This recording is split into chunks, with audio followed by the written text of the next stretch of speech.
Assalamualaikum warahmatullahi taala wabarakatuh. Yang saya hormati kepada pengasuh Pondok Pesantren Islam Zainul Hasan Genggong, yakni Kiai Haji Hasan Mutawakkil Allah SHM, dan tak lupa kepada Bapak Rektor Asosiat Abdul Aziz BAMAG, dan yang terhormat pula kepada dosen pengampu saya di Makul Sejarah Pengantar Islam, yakni Ustadz Hafid MPD. Ya, perkenalkan, nama saya Agil Ahmad Tijani. Saya di sini akan sedikit menjelaskan mengenai seputar Islam dan Al-Qur'an. Nah, jadi Islam di sini yaitu adalah sebuah agama yang mana itu dianut oleh umat muslim yang kurang lebih itu berjumlah sekitar 2 miliar orang di dunia ini. Dan inti ajaran dalam Islam ini adalah ilmu tauhid, yang mana ilmu tauhid tersebut itu adalah kepercayaan pada Allah Subhanahu wa taala yang Maha Pencipta dan juga Maha Kuasa. Islam juga ini mengakui semua nabi,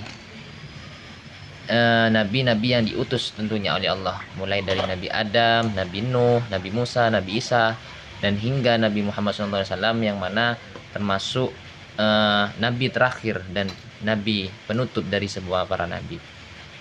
Kemudian dalam ajaran agama Islam di sini itu memiliki 5 rukun Islam, yang mana hal tersebut itu menjadi dasar praktek ibadah dalam umat Islam.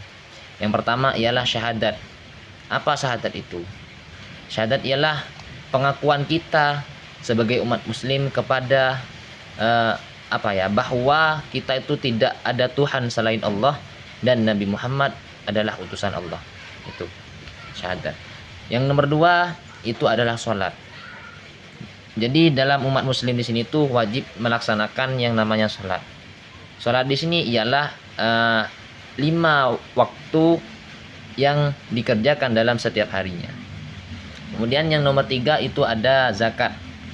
Zakat di sini tuh maksudnya memberikan sebagian harta yang kita miliki kepada yang berhak lah, entah itu fakir miskin, entah itu amil zakat atau selain sebagainya.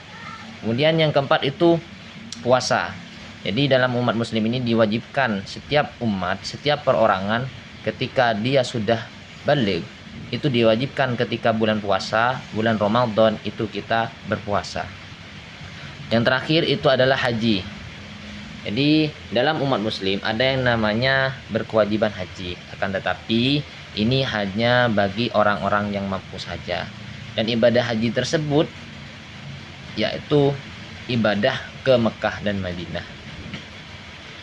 Oke, dalam Islam ini juga menekankan pada akhlak yang baik, seperti kebaikan, keadilan, juga kesetiaan, bahkan juga rasa hormat kita terhadap orang lain tanpa memandang suku maupun warna kulit atau agama gitu. Jadinya kita itu dalam Islam diajarkan hal-hal yang baik lah untuk kita. Kemudian lanjut kepada sesi Al-Quran. Jadi Al-Quran tersendiri itu adalah sebuah kitab suci bagi umat muslim tersebut. Jadi menurut kepercayaan umat Islam, Al-Quran di sini itu adalah sebuah firman Allah, yang mana Al-Quran ini diturunkan kepada Nabi Muhammad SAW melalui malaikat Jibril secara berangsur-angsur kurang lebih selama 23 tahun. Begitu. Dan diturunkannya itu di kota Mekah dan juga Madinah. Kemudian dalam Al-Quran di sini itu terbagi kurang lebih sekitar 114 surat atau bab, dan tentunya banyak ayat-ayat dalam bab-bab tersebut. Dan juga Al-Quran di sini itu memiliki bahasa yang asli, yaitu bahasa Arab, dan juga bahasa ini tuh dianggap sebagai karya sastra Arab yang paling indah dan sempurna. Jadi saking indahnya, saking sempurnanya tulisan Arab dalam Al-Quran di sini tuh tidak ada yang bisa merubah kalimat-kalimat Al-Quran, bahkan menjiplak atau menirunya sekalipun.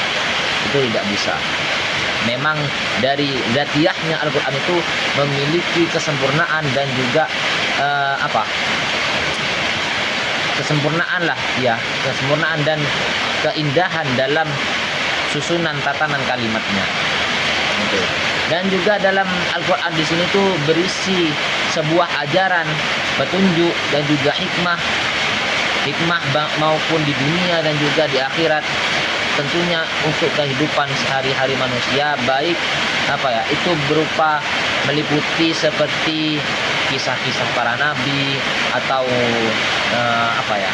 mengenai tentang keesaan Allah Subhanahu wa taala, ajaran-ajaran ibadah, nilai-nilai moral kita, dan juga seperti umat-umat terdahulu serta hari-hari akhir, itu semuanya dijelaskan di dalam Al-Qur'an.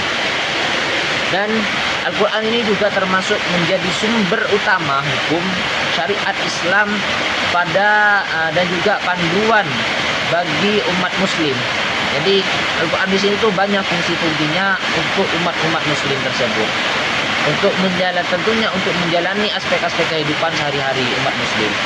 Dan umat muslim di sini itu juga wajib untuk menghormati Al-Quran, karena Al-Quran tersebut itu sebagai mukjizat terbesar Nabi Muhammad SAW, dan juga dipercayai bahwa Al-Quran tersebut itu akan tetap dipelihara.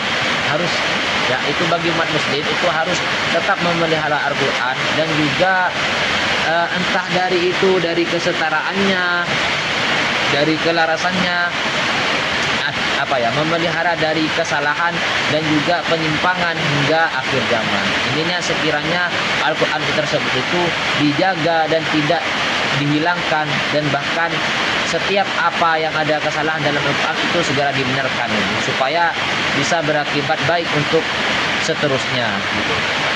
Mungkin hanya ini saja yang bisa saya sampaikan mengenai seputar Islam dan Al-Quran. Kurang lebihnya dari awal sampai akhir saya mohon maaf sebesar-besarnya. Akhirul kalam, assalamualaikum warahmatullahi wabarakatuh.